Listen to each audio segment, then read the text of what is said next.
you for coming on the show. I've been a huge fan of yours for probably, I don't know how long you've had your art account for, but I've been on Instagram for like 5 years. I think I followed you for like 4 or 3. Oh, really? Oh, Yeah, okay. for a long I'm time. curious. How did you find me? Do you I know? don't know. I think because I was doing a lot more visual art back in the day, like it was like my full-time thing. I think I've always liked New York. I've always loved like indie sleaze and the 70s, like post-punk scene and stuff. So probably following like heaps of New York artists as well, who you probably end up, knowing too. Oh, yeah. Yeah, I was wondering almost because I worked with that band in Australia, so I thought maybe that was the Yeah, I connection. did want to ask you about that because I know them because I bumped into one of them. I can't remember who it was, like a year ago, just randomly on the street. We were waiting for Barnese, and we just started chatting, and he just seemed like he was a cool guy, and he was a real cool guy, and we started talking for like an hour. And yeah, he said he was in Surprise Chef, and then like 2 months after that, I started seeing your collaborations with him. Actually, a fair bit here, especially the giant, what would you call it? Like the giant Robot, yeah, the robot creature as well. like Yeah. six-headed robot. Yeah. How did you even come in contact with those guys? I think they just also found me on Instagram. I think one of the band members must have been following me or something. Yeah. They were just like, oh, their manager contacted me and was like, the band's a huge fan of yours and would love for you to make these t-shirts. And then recently they messaged me again to do their album art. So that was cool. So that was my Ooh, first record I got to do. that's awesome. It's good that like people don't just do like I see people getting artists for like merchandise and it looks amazing Mhm. and it looks better than usually it looks better than their albums. So the fact that they were Yeah, able to just be like, okay, we admit it, this should be a part of yeah, the right. brand, this should be a part of the iconography is amazing, actually. Yeah. That's Yeah, and cool. getting to do, and I got to do their merchandise too. So it was fun that they kind of put it all the way through, you know. And have you made any Australian fans from that yet? Um, I've noticed I got a lot of new followers, so they must be, I'm guessing they're Australian, You but don't know where they're from. Yeah. It's yeah, hard to who tell. It's knows? really fucking hard to tell. That's cool I though. used to have a lot of bodybuilders as my new followers, and I always used to say that my audience was bodybuilders. I don't know if we have heaps of bodybuilders in Australia. I feel like we do, but they're all in like the desert or like like up the East Coast, I think. Okay, I feel yeah, like that's Europe good. has more bodybuilders than we do, for sure. Yeah, better to stay away. For sure. And when you were working with them for that robot, for example, did you have full creative reign to do whatever you wanted? Yeah, well, for that one, for the album cover, they gave me the concept. So they sent me it's actually a picture of their house. All right. Um, they sent me a picture of their house, and then they were like, here's kind of what we want happening in each room. So those, I always think that's a little more challenging than when someone's just like, do whatever you want. Because then I'm like, Yeah. oh, I don't really draw houses. Like, I have to figure this out. But I've gotten way better at kind of when someone does just send me exactly what they need. It's actually a little refreshing now because I'm like, okay, I don't have to spend hours concepting. No, like there's some artists I've spoken to and friends of mine who just don't love, they don't want to be told what to do at all in any way, shape, or form. They Yeah. feel like it interferes with their vision. But for me, like if you can tell me like specifically like draw a dog or draw a dingo or whatever, you're gonna naturally do it in your style anyway. So that extra guideline is like so helpful for me, at least.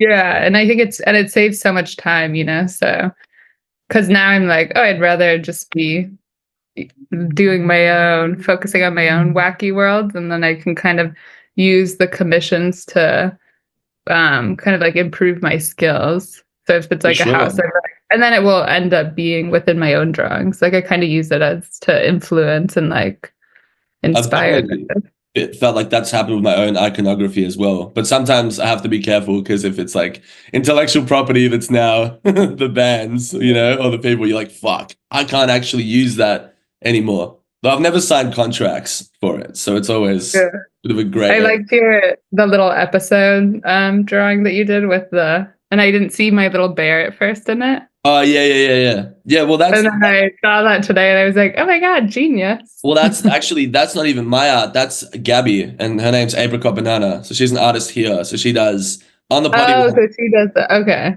We have four animators of different styles. There's like an anime animator. There's like a more cartoony one, more realistic one too, and mixed media. But she does some of the animations and all of the covers. That's kind of like the Uh, yeah. And I get and actually, we know of her. Like I know of her through the scene because I play in a band here. But I know of her because she did the music video for for one of my band's like last releases as well. I want to ask you, I've been looking at your travel sketchbook or parts of your travel sketchbook because it's on your profile like quite prominently. And that was you were sketching Francis Bacon Studio, you sketched the Marina Abramovic exhibition, and then the Philip Guston like work as well in that. yeah. Yeah. I was wondering, because I really want to talk to somebody about Marina Abramovic, and every time I try to talk to somebody here, nobody wants to talk to me about it. Nobody knows, nobody cares. Is she a big influence on your work? I'd say she's a more recent influence. I started getting interested in like listening to a lot of podcasts about her. Yeah. And then when I was in London, I was just walking and I like walked up to a Marina Abramovic exhibition. And I was like, oh my God, it's meant to be. Yeah, yeah, yeah, yeah. And then I got a book about performance art. So it's kind of a recent, like, kind of shift in focus of I've Right, been kind of interested in maybe getting into puppetry in some way or doing right. some, but figuring out how performance art could maybe work with my stuff. But I love Marina Abramovic. She's so great. So when you initially got started with drawings, was it coming at it from more of a fine art perspective rather than maybe like a performance art perspective? No, it's coming more like a design perspective because I studied graphic design undergrad. Right. And before that, I was in advertising. I didn't even know I wanted to draw. So it was like halfway through college. And I took a drawing class and I was really shy and I wouldn't share my drawings with the class. And so I would go to the bathroom during critique. And then one day I came back from the bathroom and my teacher had put all my drawings up around the classroom. Oh, And I really? and I got such good feedback. I think it like broke whatever kind of childhood trauma I had about drawing, of like Yeah, all yeah, the yeah. high school teachers being like, "You're terrible." Did you actually have that experience as a kid? Yeah, my I got all D's and C's in art class growing up. Really? But you know what's Uh, funny is a D here is a distinction and a C is a credit. So, oh, really? Those are good? well, yeah, but obviously we're talking about different things. That's awesome. That's what I'm going to tell people from now on. Yeah, for sure. Like you were always good, you just didn't interpret it the right way. Yeah, exactly. But yeah, my art teacher hated me in high school, but I think it's because I kind of was like never showing up to class and spacey, and I used to draw on my tongue sometimes to piss off my ceramics teacher. But I mean, like it's cool because when you're in high school, I mean, I dealt with a lot of like oppression in high school, and I wasn't even like a crazy guy. I was trying to do my thing, and I still got like repressed a lot. And I found that through uni because I studied fine arts and I dropped out after about 2 years, because I failed an abstraction assignment, and I just couldn't handle the fact that I failed it. So I was like, nah, I quit. I'm done. But Yeah. before that, like if you get a lot of trouble, I think, in school, you can kind of get over it, as an adult, you can kind of work it out. But I've seen people get grilled in uni, and that's tough because you're already perceived as an adult. So when somebody says your work sucks in a university environment, it's like I've seen people like quit their art careers legitimately, Right. like some teachers that we've had here, which is Yeah. hectic. And Uh, your ego is bigger and your like sense of identity is bigger, So yeah, I there's a feel like it's lot more at more when stake. someone Yeah. bruises It's not it. even a hobby by that point. You know what I mean? Like you're there, you're Yeah. committed. And it's a shame because I think like, I mean, it's so awesome that you're like, your teacher was able to put your art around because maybe if they hadn't done that, you would have just been like, okay, cool. Like this is just like a hobby. But the Yeah. validation goes such a long way. Compliments go such a long way in this field. Yeah. Yeah. Yeah. And I think teachers are really important for that. And I even saw that he told everyone their art was like Picasso, but I just needed one person to tell me I was like, this is what you're meant to do. That's And then there awesome. was like a clicking moment. So that was like the origins. The Yeah. origin. That's cool. And then I went into so he was like, "Oh, you need to what are you studying?" And I was like, "Advertising." And he was like, the only artistic thing you can do at this school is graphic design. And so you should switch into that. And then it felt like a really like, oh my God, I finally know my pathway, you know? Yeah, And right. I got really into design studies and like designers and typography and kind of threw myself into that type of research. And then it kind of but then I noticed I was drawing everything to like all my kind of problems in design. My solutions were with drawing. Yeah. So I kind of started realizing slowly that I wanted to be an illustrator. And then I had another teacher who was a political cartoonist. And he was like, I came up to him after class and showed him my drawings. And he was like, these are great. You're going to be an illustrator. And I was like, oh, that's the word.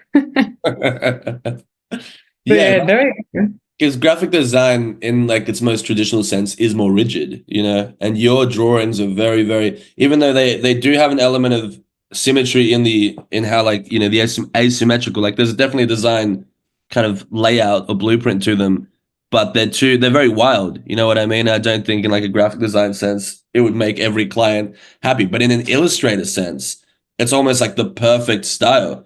Because I haven't really seen, like, it's nice to see. That's why I wanted to chat to you, because like it's nice to see a style that's so itself as well. Like it's just mm-hmm. coming from such a pure place, and in today's day and age with AI and a lot of lack of inspiration with young people, it's just like, yeah, I definitely like prioritize style a lot. But it's not just style; it's also the message. Like you pair your drawings with a lot of article pieces, right? Like you've done New York Times pieces as well. Yeah. And then some for the Baffler. And then recently, two other kind of underground magazines. I'm forgetting the names. And if you're like doing stuff for like the New York Times, is there a sense of pressure? How do you kind of stay cool and be like, I'm going to stay true to myself and still present this to a gajillion people, basically? Yeah. I think it's kind of interesting because a lot of people will message me and they'll kind of they'll be like, what style are you thinking of? Because I do have like different explorations within my work. Yeah. And so I can kind of like tell them exactly what style I want. And then I try and not make it as like offensive, basically. I feel like that's how I tone it down. But then, like today, I was working on something and it was kind of the offensive one that they wanted to go with. So I was like, oh, maybe that's actually, maybe I should go really offensive and then dial it back or something. Yeah, I've interviewed a lot of offensive cartoonists and animators on the show. Last season, I did a lot, and I even interviewed a guy who went to jail for his comics back in the 90s Oh, called Mike really? Wow. Diana. Yeah, What's his uh, name? Mike Diana. He did a comic book called Boiled Angel, and he basically went he got sent to jail, but then he got off on probation, and then he just left Miami. Um, Uh, this was in the 90s. Like, there's a whole documentary with like Jello Biafra narrating it as well, but it's pretty hard to find. But he sent me a link because he's a real G. But like, even I spoke to Johnny Ryan, who was doing like art for Vice. I'm pretty sure he still does art for Vice magazine. And again, his account always faces shadow bans and all sorts of pushback as well, because frankly, the stuff that these guys are drawing is just completely insane. But yeah, I mean, your stuff wouldn't be as crazy as theirs, but Yeah, I am wondering, like, whimsical. is it like in terms of offensiveness to like a publication, would it be like considered like nudity would be like the main kind of thing? Because it's I guess when I say offensive, I mean just like too weird for them or something. that's an interesting way to look at that word. Actually, like it's like too strange Yeah. to be offensive. Like too many, like I love drawing bald men, for example. And it's like sometimes with those articles, you don't need like 100 bald men angels, flying around. Yeah, offensive to that concept, you know. But So I feel like I have to dial back the weirdness of the illustrations and kind of focus more on what their concept is, like actually. But that's why I think the design comes really in handy before learning the illustration, because you're yeah. kind of learning how to like move your message for your audience. For So sure, I for sure. kind of tone it back a little. But going back to the bald men situation, where does the desire to draw these bald men stem from? The bald man? Yeah, I have, I have no clue. Well, actually, no, I did figure it out the other day. For a while, I was like, I have no clue where they're coming from. But then I realized that I always wasn't very good at drawing hair. yeah, And so I was drawing bald men at first, like back in college.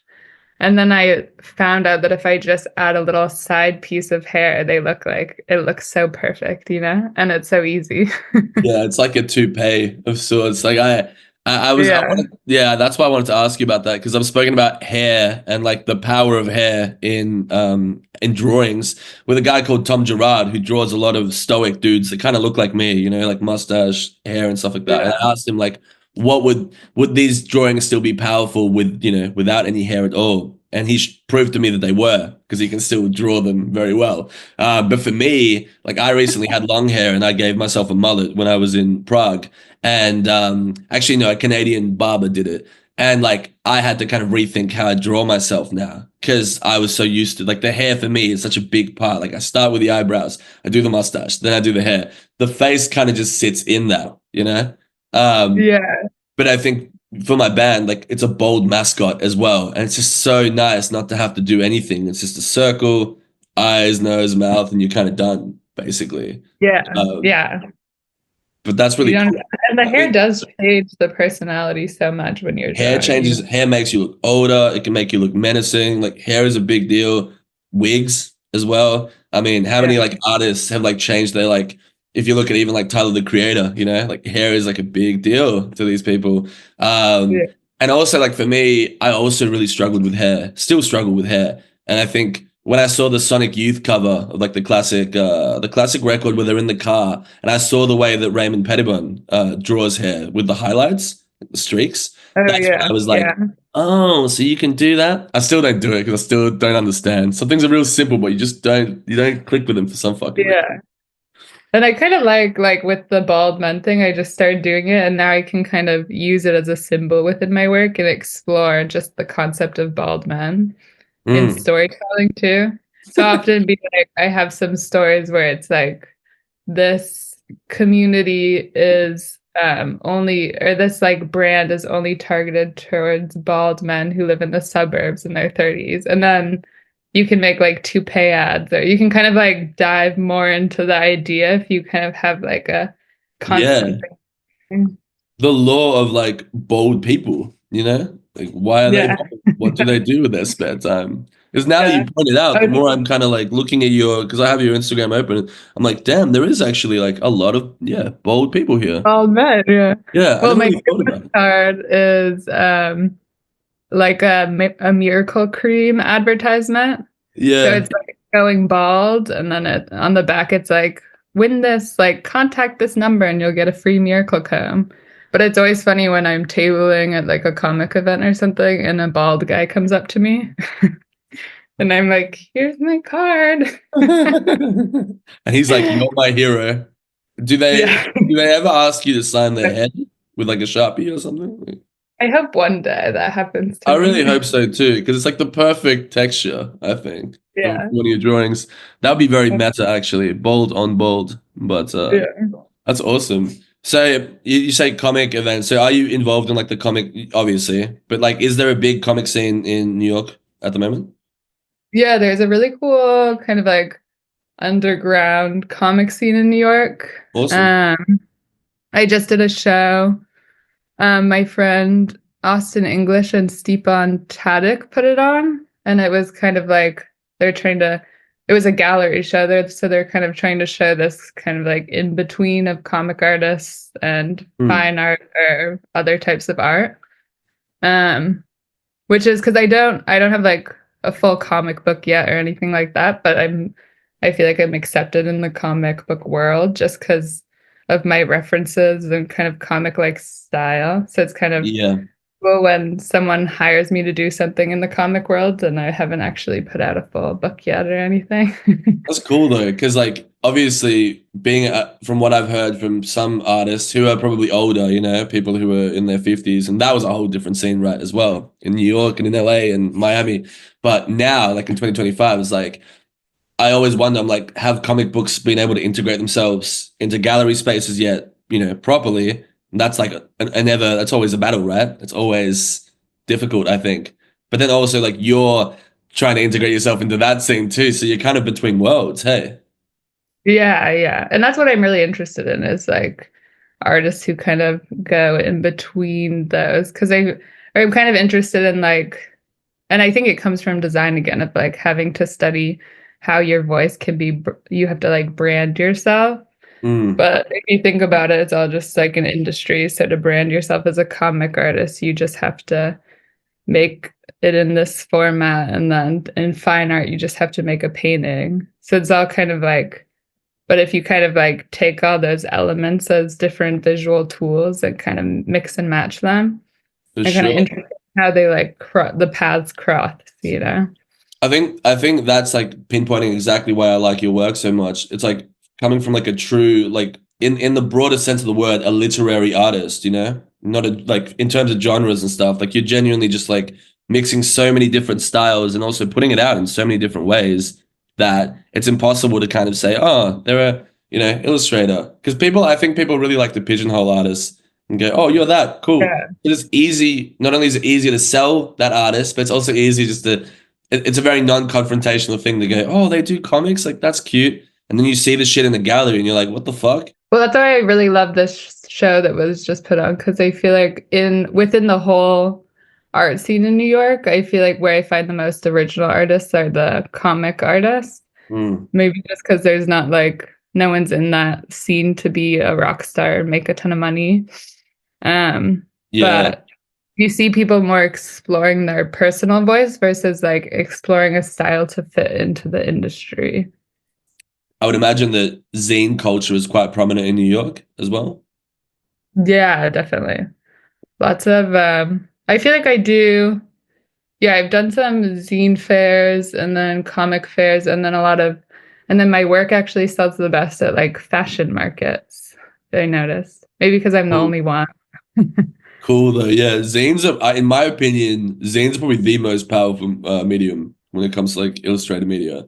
Because I mean, when I went to Toronto and when I was trying to think of where else, in Europe as well, in the Netherlands as well, but especially when I was in like Canada, like zine culture is still so prominent. It's great because everyone can make a zine, you know? You just like power one out in a week and it's not this like, they don't have to like, it's not a big serious thing. They're just like, oh, I had this idea to compile all these text messages into a booklet. I also think like zines, like I read a zine before I left the Netherlands. I really didn't want to leave. I loved it there. If you've never been there, you should definitely go there. I also recommend Melbourne, but I low key I like the Netherlands more because I was introduced to glitch feminism as well when I was over there. I got introduced to all these concepts I've never heard of before through zines and through people who were just like invested in these manifestos and were like you would read a zine thinking, oh, like what is this? And it just blows your mind. Like they've got something else going there.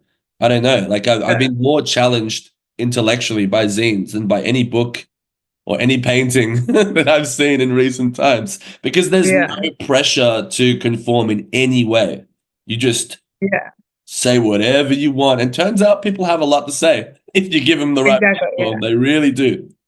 Yeah, the natural voice comes through, which is great. Getting little archives of all. I haven't read them all, but I'll just like grab whatever, free ones are around. Yeah. And my And, bookshelf's just stacked with them. and so like in terms of, I guess, text, like do you read a lot of, I guess like art related or art theory related books? Um, let's see. Right, well, I was reading the Ninth Street Women, that one.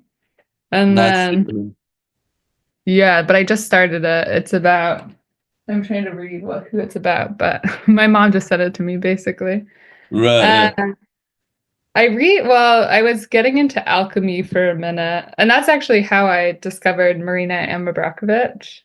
Yeah. Uh, And I was really into Hilma af Klint too. And Awesome. Yeah. kind of, so I'd say like the most recent research I was doing was kind of around different women artists who use spirituality in some way. Because I like tarot cards and I have crazy dreams and stuff like that. Recently, I've been reading The Artist's Way. The Artist's There's Way. another spiritual creative. Have you heard of that book? It like rings a bell in my head, and I'm like, I feel like I've read it, but I also don't know who wrote it. Like, what is?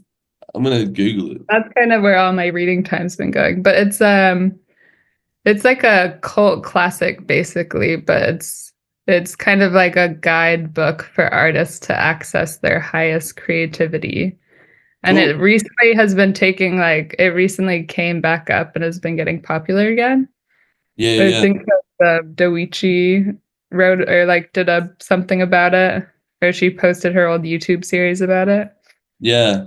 That's cool. Uh, but it basically you have to read every week, and then it kind of goes into like what's blocking you, like creatively, and then you have to do all these like questions. But the part I like is that every day you have to write 3 pages in your journal.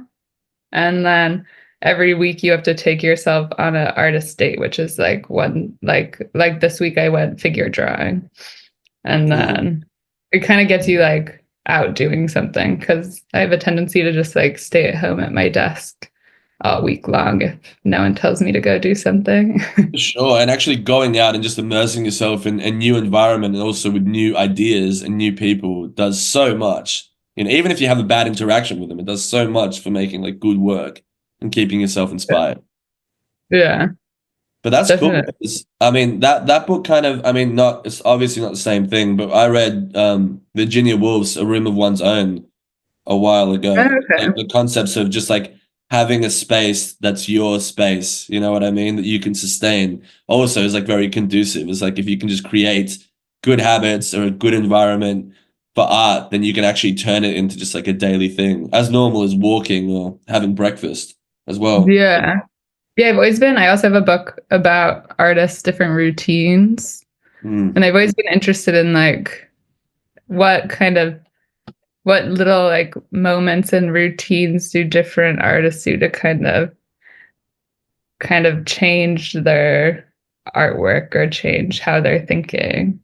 Are there Uh, any ones that particularly like stick in your head? Any particular I artist? forget who it was, but someone counts out 10 coffee beans a day. And then every hour they count another 10 out and then they make coffee with that.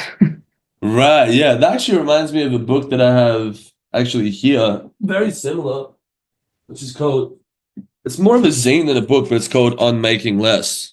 And it also just talks about like, I mean, it's more into like, has to do with like sustainability, you know, and making art with, by sustainable, Yeah. making less with what you have. But yeah, that's cool. It kind of reminds me of, I guess, another book I have, Yoko Ono's Grapefruit, which is amazing, which is Mhm. just like, you I'd know, love to read that one. great book. And then I'm trying to think, like even going into like Brian Eno and just like, and I've spoken about it a lot on the show, just like the cards, you know, the playing cards that like inspire you to do something different in the studio. And that little Yeah. shake up will just change your project completely. Yeah, definitely.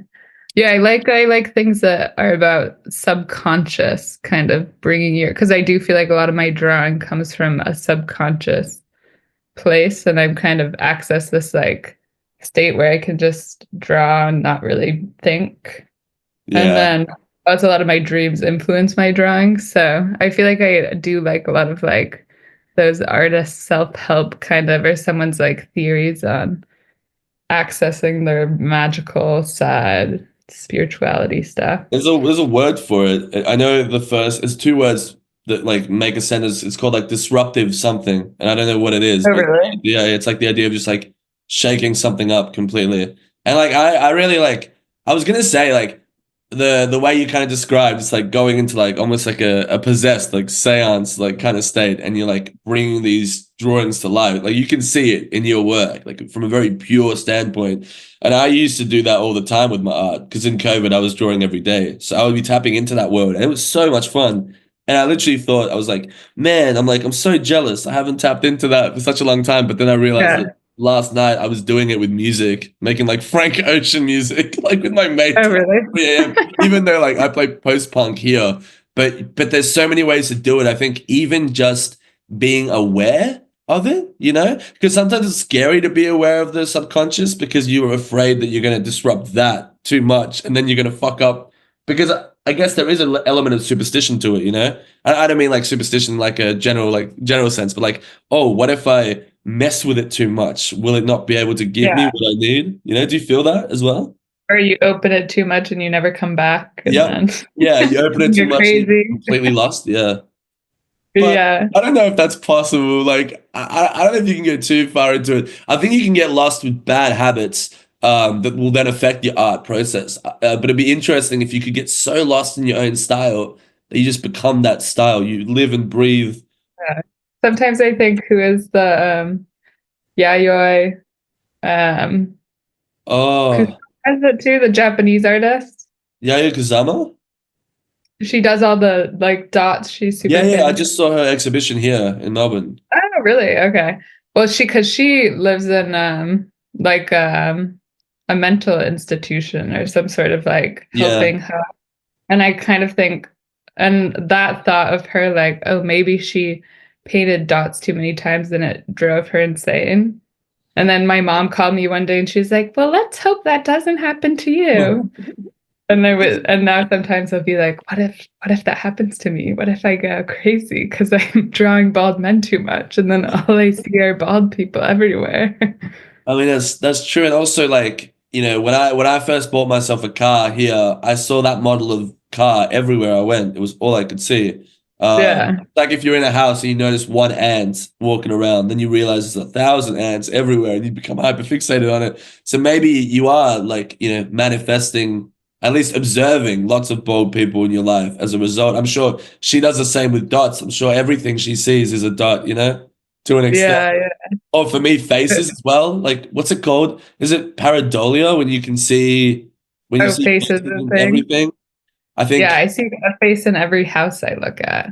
I see it in everything. Like, I could see it in. I usually actually when I'm on the toilet, like on a carpets especially. Yeah, Um, yeah. Public toilets, I've noticed, like little things on the door.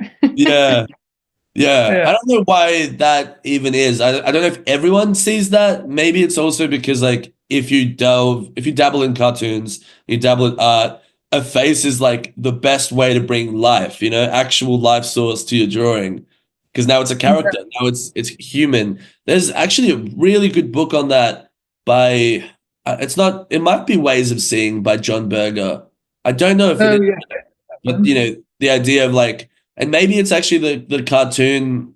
There's a cartoonist that did a really comprehensive metaphysical like analysis on cartoons, but I can't remember. I think it's Scott McCloud. I don't know if you've ever seen. Oh, yeah, yeah. Like understanding comics. Yeah, and like, what does it take? Like, when does a face on a piece of paper become your friend's face? You know what I mean? At which point does that transformation occur? Why is a guy with a mustache and a mullet me, as opposed to, some other guy over here? And I've got lots of Yeah. theories on that, but I've already discussed them enough. Right.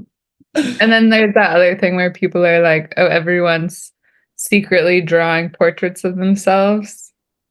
And I've had a few people be like, oh, I don't mean this in any negative way, but your drawings do kind of look like you. Because all my drawings are kind of like, I'm purposely making them ugly. So they're like, oh, not to hurt your feelings or anything. I'm That's like, yeah, of awesome. course. They have a big nose and like a big mouth. They themselves wouldn't be aesthetically what we would consider beautiful, in today's or in any, in any kind of age. But then the way that they're presented is very like beautiful and very attractive. The way they're framed is attractive too. Even the locations that they go to as well. There seems to be like a classical kind of, almost like Renaissance kind of vibe to it. I don't know where it's coming from or how I can even describe it, but there's something that's Oh, like yeah. retro about them, but they do seem like modern characters. Like they definitely belong in 2025, but they're framed in a very particular way. It's Yeah. cool. I definitely look at a lot of like 18th century etchings for inspiration. and kind of old political cartoonists. Are you a fan of Robert Crumb as well? I like Robert Crumb. I feel like earlier on, maybe when I Yeah. first started kind of understanding what underground comics were. Yeah, yeah, yeah. Um, and now I'm like, oh, he's really good, but I don't. I feel like it's like what a lot of people aspire for. So I kind of like, and Yeah. now I like back up away from it. No, I feel that as You can well. definitely see like a little bit of influence of like I think he influenced a ton of cartoonists. So I can see Yeah. even some of his influence on me with like the boots are very Robert Crumb. Yeah, yeah, yeah.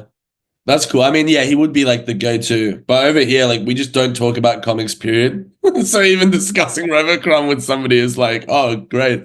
But I mean, yeah, I mean, he's still alive. And a few of the people that like I've interviewed were like big fans of him. One of the people I interviewed was like a huge fan of him. And apparently Robert Crumb just like hates his art. So he like Really crushed his dreams. Yeah.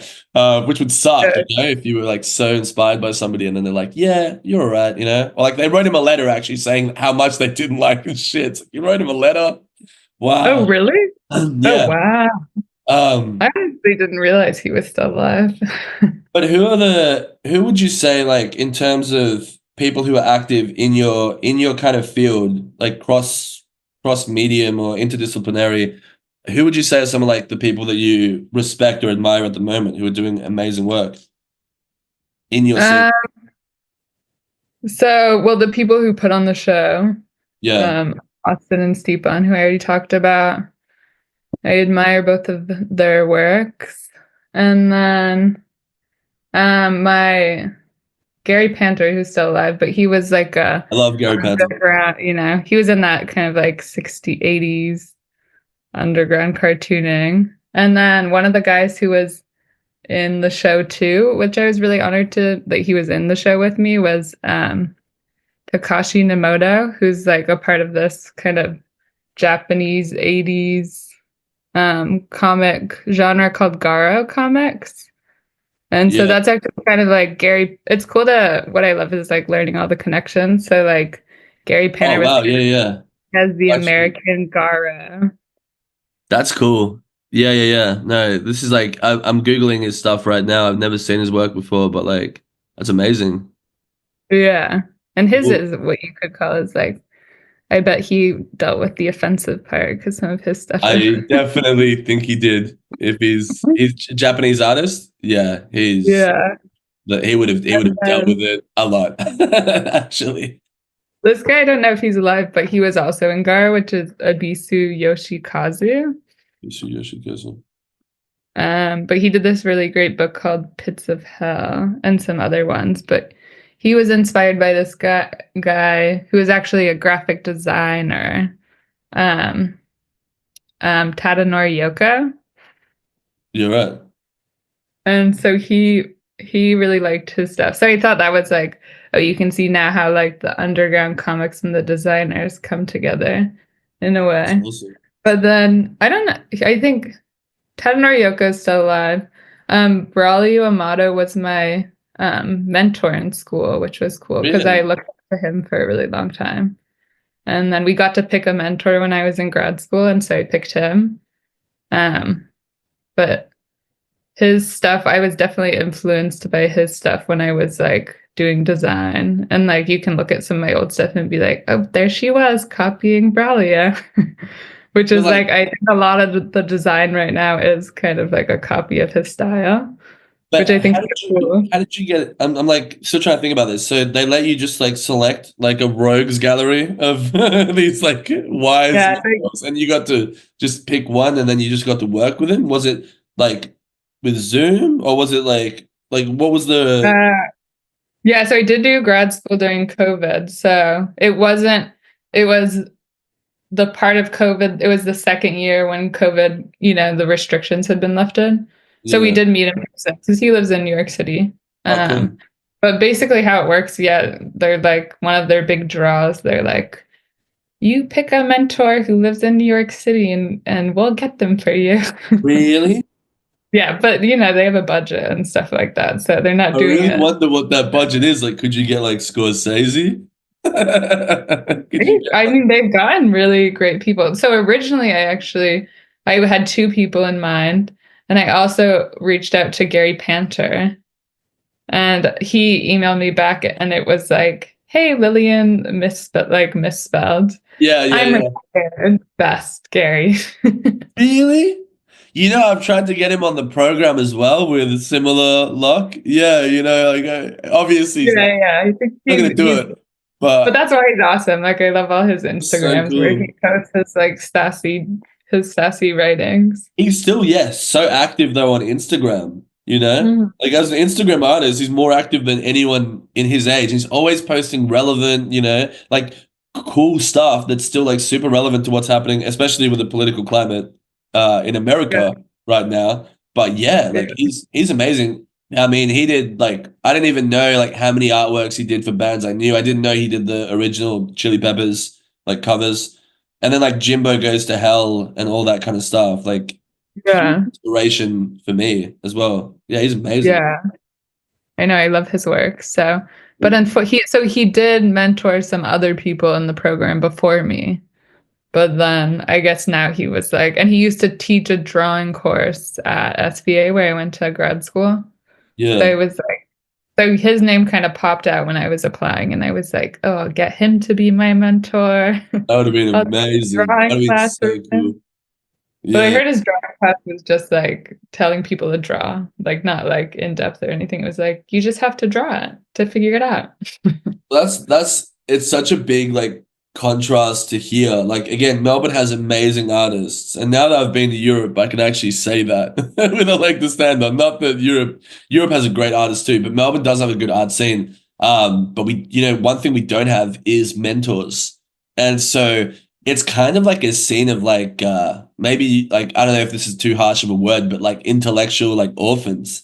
Like people who just don't have any kind of like father or mother figure to take them to that next level, And the people Yeah, who like have the budgets to take bands, for example, or specific artists, they have such a quota to fill, so they'll never take a risk. Whereas if Gary Panter was your teacher, not your teacher, but in general, you know for a fact what you're signing up for. You know what I mean? Like yeah, yeah, counterculture, legend, so many years of experience, and somehow sustained himself. Like I always wonder that. I'm like, how did these guys sustain themselves for so many years? Like their heyday was a while ago. Like what have they been doing since? It's yeah.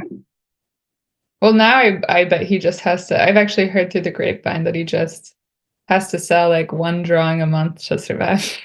one drawing a month.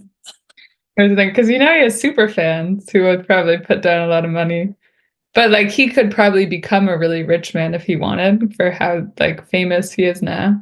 But I think he's just like lives a comfortable life, and who There's knows? I don't know him like though, but there's a few that's through people like the gossip of the New York gossip. the New York gossip. Well, at least you got a little bit of New York gossip here. Yeah, That's yeah. that's that's awesome. I know like what's his name? Fucking Alan Moore as well. Like there's a few of those guys who are in that age bracket, 70, 75. I don't know how old Alan Moore is. Probably 75, who are just like bearded, long hair, like just like white hair, and they're just chilling, And they're still alive. Like even Robert Crumb. Like these guys are still alive for now. I don't know when this interview is gonna drop, probably next week, so we'll see if they are. But like, yeah, touch wood, like all these great masters of the craft are just on different parts of the fucking globe, just chilling. Sometimes Yeah, it's yeah. a They've video, done their sometimes work. They did what they were sent here to do. yeah, for real. They really did. And Yeah, now just doodle for fun. do you feel that I guess with how because obviously I'm not in the States right now. I've always been a big advocate for like just the cultural, not the cultural center of the world, but like New York and to an extent LA and like in general the US is such a big place for art, especially art made in rebellion of things that were incorrect and fucked up. Do you think that like there is hope with the younger generation of artists to kind of have some sort of a future with everything that's happening now with, the big orange man? or the small orange man. Yeah. Yeah, I feel like it when things like when the world is kind of going terribly, I feel like art becomes almost more important.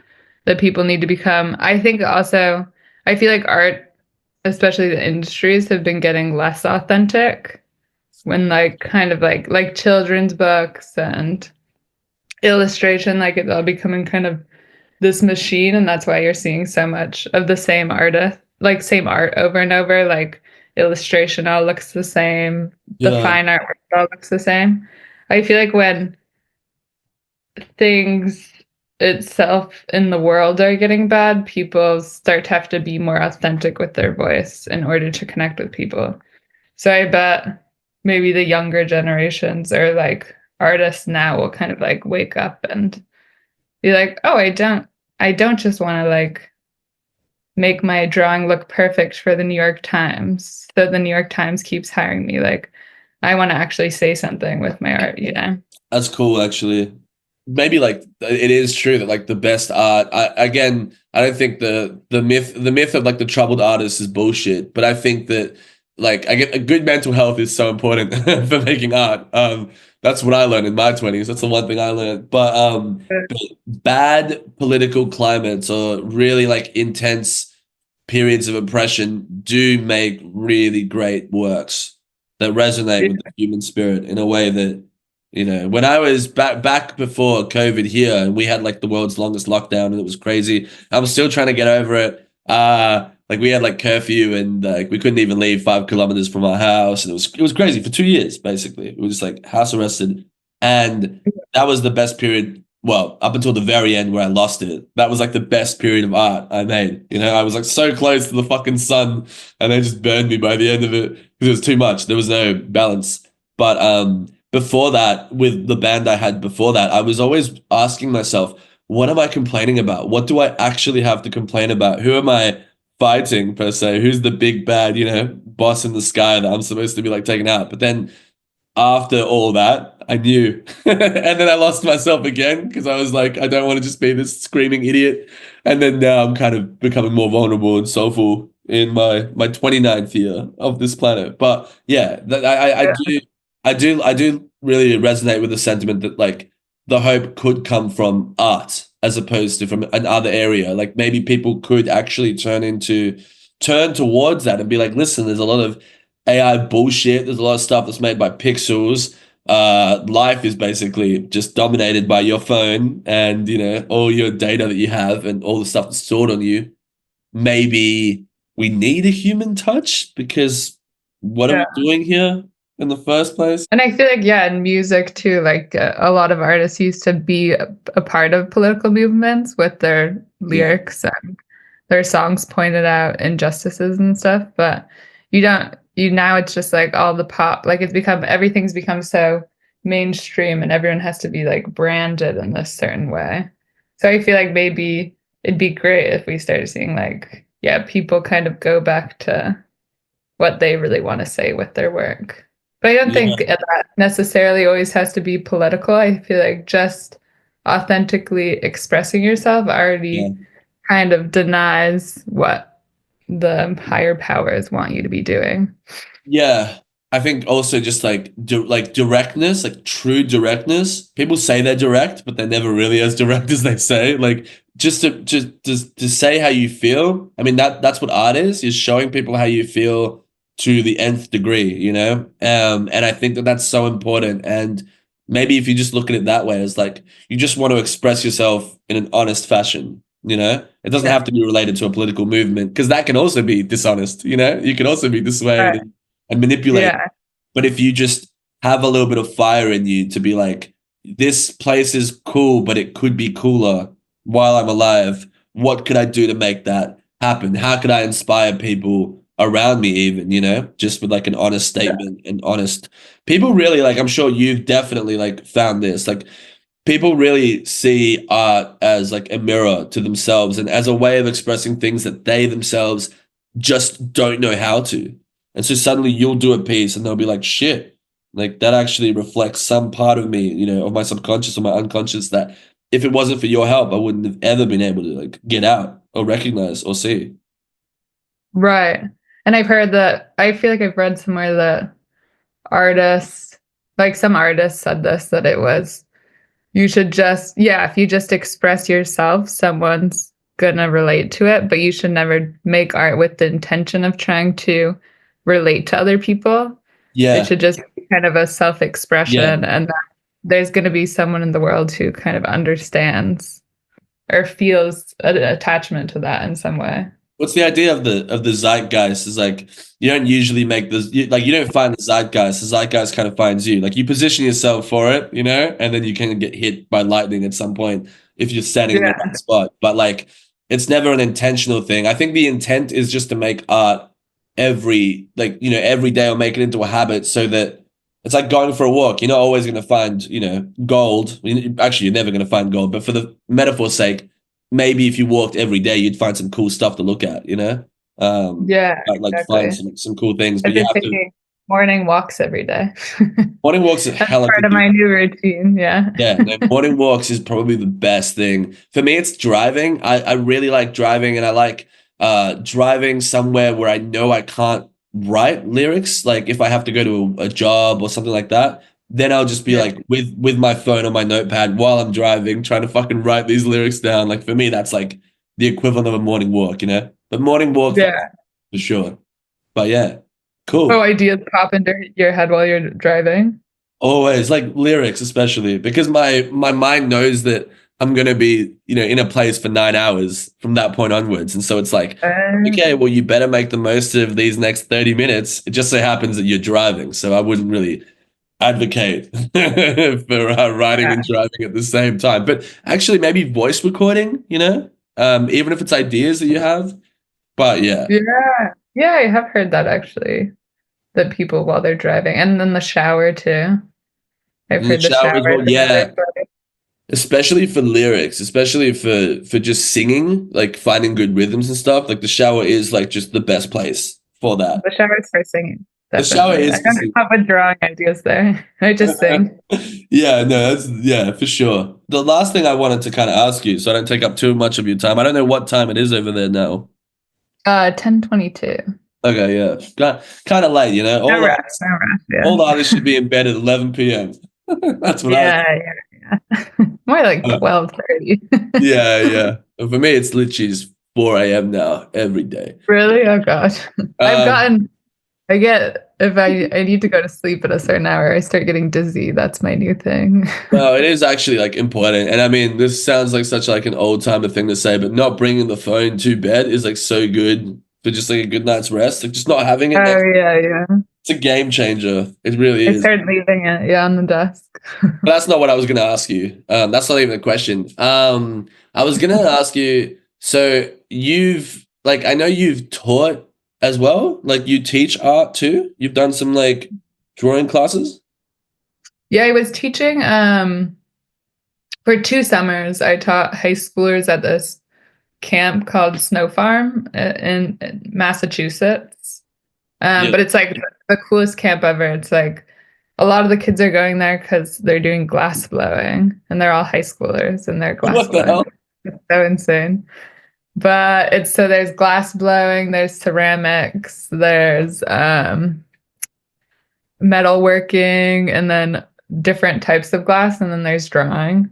Right. And the kids basically take like 2 classes. So their entire day from like 11 to 11 pretty much is just in both classes and studios. So I Oh, was teaching that. It was really amazing. Yeah, they're there for like it's an intense camp. You're not going there to like hang out. There's no swimming. There's like you're going there to work on your art for like every single day for 2 weeks. is it like are you talking like what you said? It's called snow? What No farm. is the Crafts. actual snow? Probably in the wintertime, but it's in July, so Yeah, it's because I'm just imagining all these like little kids just like going around in their hoodies, just in the snow, like glass blowing and shit. I'm just like, that's crazy. yeah. What I is mean the glass blowing's crazy that they're like so young and doing that. but Like it's impressive. you're teaching drawing in this place, right? Yeah, yeah.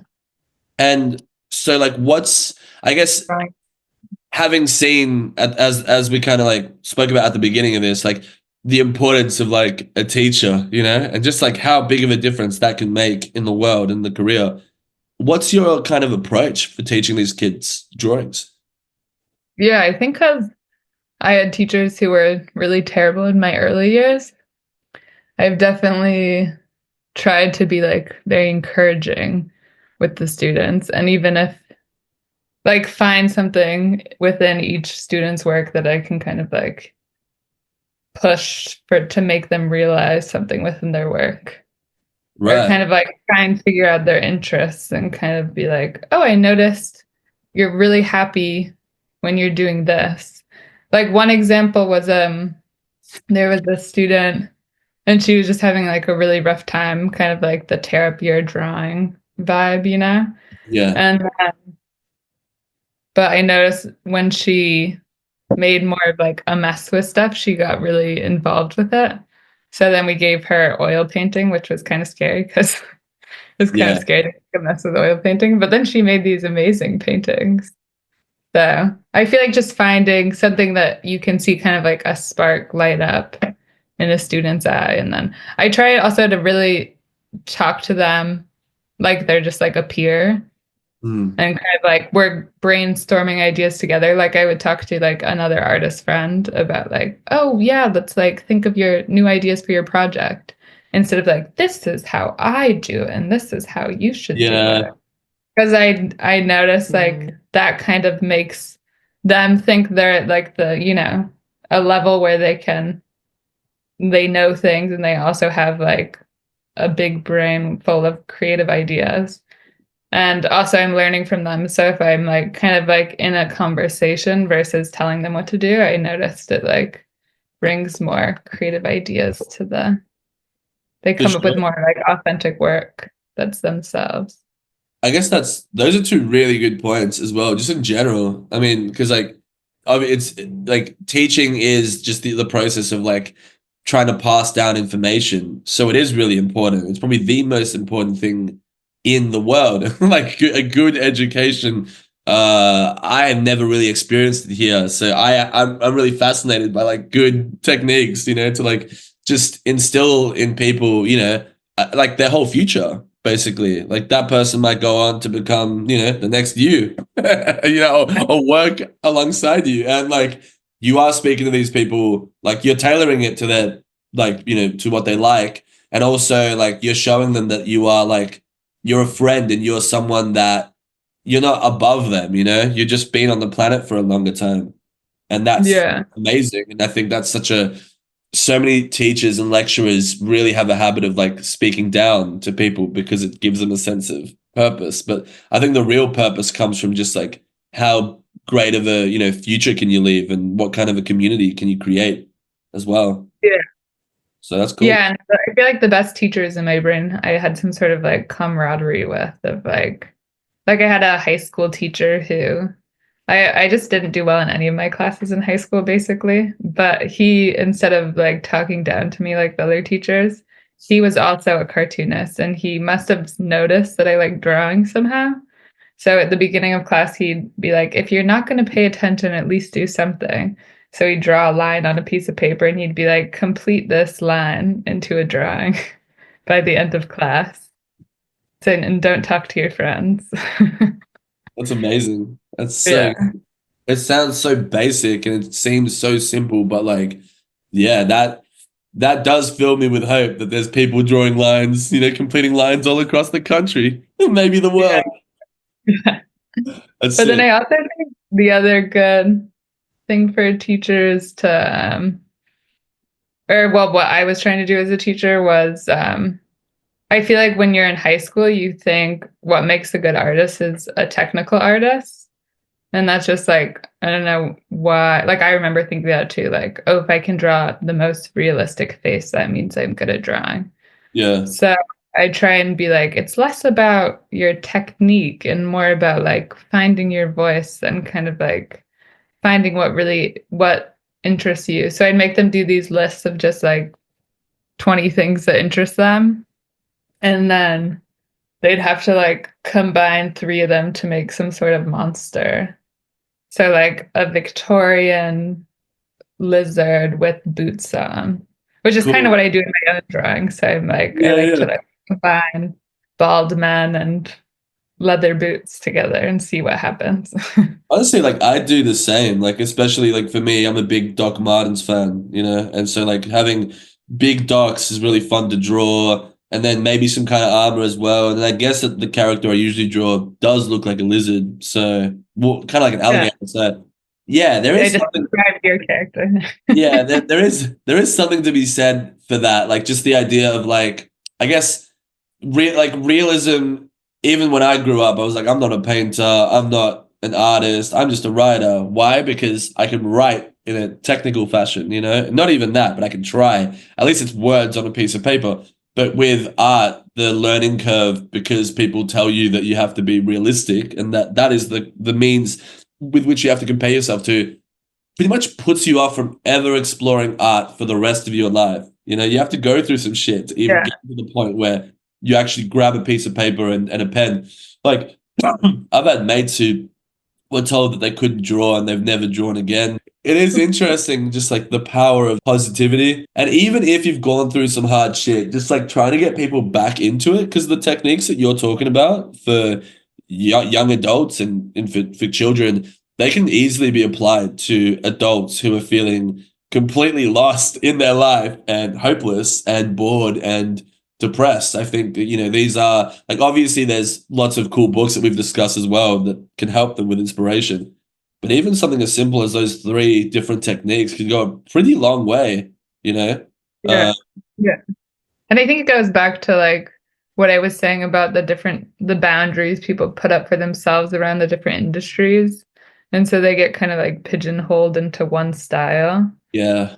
Kind of the same of like just paying attention to what boundaries you put up for yourself. Like, oh, I can't draw because I can't draw this perfectly, or like, so I'm just never gonna draw. Or Yeah. like, oh, like these two things could actually combine, even though it wouldn't make sense to put a lizard in boots. But like, what boundary is there that actually stops you from doing that?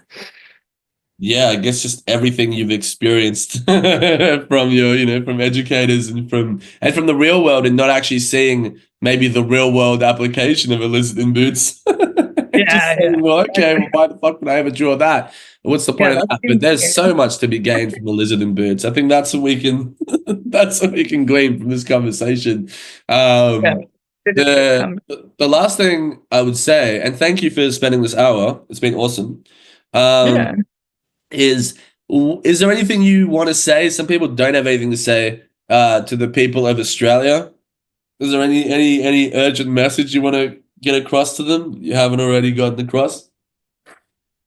Um, just to pay attention to your but strange boundaries you put up for yourself and draw every day. Fucking A. Well, you've heard it here first. Thank you, Lillian, and enjoy the rest of your night. Yeah, you too. Thanks for having me.